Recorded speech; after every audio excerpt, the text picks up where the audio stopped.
జిల్లా మంత్రాలయం నియోజకవర్గ కేంద్రంలో రాఘవేంద్ర సర్కిల్లో తెలుగు జాతి ఆత్మగౌరవ నేత స్వర్గీయ నందమూరి తారకరామారావు 30వ వర్ధంతి వేడుకలు ఘనంగా నిర్వహించారు. ఈ కార్యక్రమంలో మంత్రాలయం టీడీపీ ఇన్ఛార్జి రాఘవేంద్ర రెడ్డి ఎన్టీఆర్ చిత్రపటానికి పూలమాల వేసి ఘన నివాళి అర్పించారు. అనంతరం ఆయన మాట్లాడుతూ టీడీపీ వ్యవస్థాపకులు స్వర్గీయ నందమూరి తారకరామారావు తెలుగు ప్రజల ఆత్మగౌరవాన్ని పెంచిన మహానేత. పేదల కోసం అనేక సంక్షేమ పథకాలు ప్రవేశపెట్టి రాజకీయాల్లో చరిత్ర సృష్టించిన నాయకుడు ఎన్టీఆర్ అని కొనియాడారు.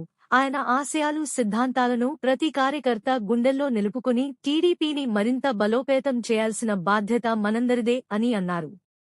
ఎన్టీఆర్ సేవలను స్మరిస్తూ ఆయనకు ఘన నివాళులు అర్పించారు. టీడీపీ అధికారంలోకి వచ్చి 18 నెలల్లో మంత్రాలయం నియోజకవర్గంలో అభివృద్ధి జరిగింది.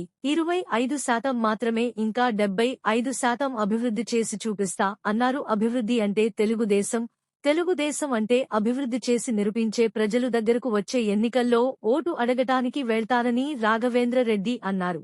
అనంతరం వృద్ధాశ్రమంలో ఉన్న అనాథలకు అన్నదానం చేసి పండ్లు పలహారాలు అందజేశారు. ఈ కార్యక్రమంలో టీడీపీ మండలం అధ్యక్షులు గోపాల్ రెడ్డి, జిల్లా అధికారి ప్రతినిధి చావిడి వెంకటేష్, మాజీ జెడ్పీటీసీ సభ్యులు లక్ష్మయ్య, టౌన్ ఇన్ఛార్జి వరదరాజులు, ప్రధాన కార్యదర్శి K Narasimhulu, Kalludevakunta society director చాపల నాగేష్, శివ, నాగరాజు, కూటమి నాయకులు తదితరులు పాల్గొన్నారు.